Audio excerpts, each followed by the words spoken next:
Halo guys, balik lagi channel gue Henry Vidi. Kali ini kita mereview manual yang berjudul Nano Machine chapter 254. Di sini ya kita masih melihat pertarungan antara aliansi melawan kura-kura berkepala naga. Nah, penapalanya ada 4 apa 3 ya? Gue juga lupa. 3 kayaknya. Nah, di sini yang kita ketahui ternyata kayaknya pala naganya ini bisa memanjang guys ya. Pala kura-kuranya ini bisa memanjang, elastis kayak karet gitu. Buktinya di sini salah satu, jadi bukan hanya kemampuannya aja yang benar-benar besar, tapi kepintarannya. Kayak dia juga bisa ngomong sih guys ya, kayak bisa bicara juga karena dia ini udah berevolusi menjadi yang awalnya kura-kura sekarang menjadi naga guys. Nah, di sini salah satu pala naganya ini ada yang menyerang dari aliansi Murim, ada juga yang menyerang dari untuk utara, ke Raja Utara, terus ke Sekte Demonik. Ya, dia itu kayak memisahkan 3 orang ini yang harusnya bersatu jadi pisah gitu. Biar si naga ini bisa dengan gampang ngelawannya. Terus di sini juga gue ngelihat pala naganya ini memiliki kepintarannya sendiri ya. Kayak dia itu bisa udah berpengalaman untuk bertarung, itu yang pertama. Buktinya di sini pasti salah satu pala itu lagi ngedesak si Murim, ya satunya lagi mau ngedesak si alians yang dari Kerajaan Utara, dan satunya lagi sedang ke arah si Sekte Demonik. Nah, makanya si Murim ini minta dia untuk secara untuk ke Sekte Demonik buat biar kayak peringatin, tapi ternyata si naganya ini udah sampai duluan. Nah, di sini Sekte Demonik malah santai aja. Maksudnya di sini dia juga udah punya solusi agar tidak terkena listrik dari pala naganya ini ya. Kan tipe kura-kura ini bisa mengeluarkan listrik. Jadi dia itu pakai sepatu karet ya. Simple banget ya. Sepatunya karet, terus dia juga pakai kayak aliran listrik kayak besi. Jadi besinya ditancepin ke tanah. Nah, listriknya itu ngalir ke besi tersebut, guys. Nah, di sini pun mereka langsung segera untuk membasmi salah satu pala kura-kura yang berbentuk naga ini. Nah, menurut gua di sini nantinya salah satu palanya itu bakalan putus mungkin sama si MC ya. Sama dibuntungin, entah itu diputusin atau dia pingsan.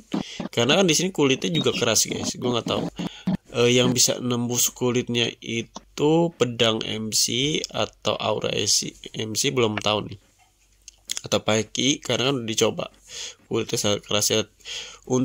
Karena ini dia memiliki kecerdasan, memiliki ya, mungkin kalau dia bisa ngomong, mungkin di CMC ini bisa saling apa sih namanya ya, mungkin saling apa ya, berdiskusi ya, negosiasi ya, yang dimana si kura-kura ini bakalan tidak diburu terus, tidak akan dibunuh, tapi mungkin dia harus menjaga Sekte Demonik.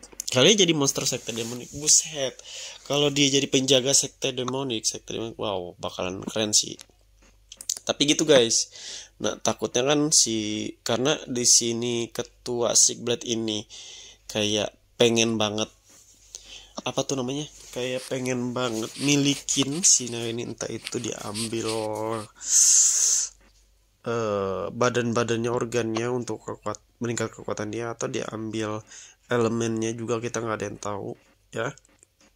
Berbahaya juga sih, nanti yang ada Sekte Demonik bakalan menjadi incaran seluruh anggota persilatan ya, kultivasi yang ada di dunia. Nah, dari kerajaan lain juga pengen banget kayak ngambil si naga tersebut. Jadi kemungkinannya sih sangat kecil, kecuali si MC udah punya solusi buat ngelindungi Sekte Demonik ketika dia nanti pergi. Kan rencananya ini kan Sekte Demonik ini MC ini kan bakalan ke masa depan ya. Jadi makanya nih, kalau kalian lihat kok kayak dipercepat dia itu kultivasi di dunianya. Dia itu ngadapin musuh-musuhnya di dunia, entah itu anggota Murim aja mah dia langsung dibabat abis ya. Ibaratnya karakternya ya, NPC-nya ya gitu-gitu doang. Sekali babat habis ya udah selesai. Nah, kayaknya sih bakalan lama di masa depan ya. Mungkin penulisnya lagi mau bikin apa namanya tuh, kayak karakter kuat nantinya bakal jadi lawannya MC. Nah, bakal seru sih kalau dia bisa ke masa depan. Kalau ke masa depan mungkin metodenya bukan lagi kultivasi nih, jadi hunter guys. Kan gitu biasanya kalau gue baca manual di manual lain judulnya itu kan malah kebalikan sih. Yang awal dia dari masa depan ke masa lalu, dunia murim, tiba-tiba dia dapat kekuatan di situ dan balik lagi ke dunianya, ya mereka disebut hunter, ya kan? Yang nanti musuhnya tuh bukan dari bukan dari monster-monster dunianya guys, tapi dari dungonnya, ya, yang dari tempat-tempat yang dimana tempat itu bisa dimasukin bagi para hunter, ya kali aja begitu, ya kan? Karena di sini udah ada sistem nano machine sih, ya. Sistem nano machine di masa depan berarti para kekuatannya itu dulu pada kuat-kuat guys, nggak sama sekarang. Nah itu sih menurut gue. Tapi kalau dia emang nanti MC ininya dengan kekuatannya sih bisa memotong, dia kan punya beberapa elemen ya.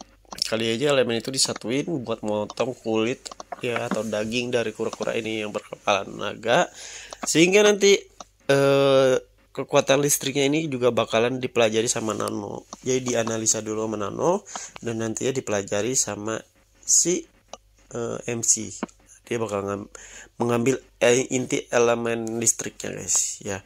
Kalau yang kilin itu kan kemarin elemennya api, ya, inti elemen api, dan diserap sama si MC. Nah ini kan listrik nih, listrik belum punya, ya harusnya sih api itu kan nggak jauh-jauh ke listrik ya. Ya kalau es kan dia udah punya ya, es, ilmu es itu kayak mungkin bisa membekukan beberapa tempat, ya nggak tahu jaraknya semana, tapi seenggaknya dia itu udah termasuk kuat di dunianya. Tapi kalau di dongwa lain, kultivasi lain, manual lain, ya dia masih di ranah yang benar-benar, ya ranah-ranah belum bisa dibilang kuat-kuat banget ya. Malah itu masih ranah-ranah yang bisa gampang dibunuh sama dongwa lain atau manual lain kalau kita lihat. Nah tapi kan karena di sini nano machine mungkin ngebuat kultivasinya itu masih slow, nggak over banget ya, ibaratnya tuh kayak masih masuk akal lah ya. Kan MC aja di sini belum bisa lama-lama terbang guys. Kalau kalian lihat ya, belum bisa lama-lama terbang. Oke, mungkin cukup sampai sini yang bisa gue kasih tahu kalian. Jadi kalau kalian yang mau belajar desain ilustrasi, desain website, aplikasi, UX UI, desain grafis, bisa cek di playlist YouTube gue. Di situ tuh udah ada semua cara-cara mulai dari nol, dan gue juga di situ ngajarin gimana caranya kalian bisa menghasilkan uang dari skill ini guys, ya. Kalian bisa kerja freelance, remote, kerja sebagai di kantor atau perusahaan, itu setelah kalian bisa kerja dimanapun dan kapanpun kayak gue contohnya. Enak banget. Terima kasih yang udah nonton video gue. Sampai jumpa lagi di next video.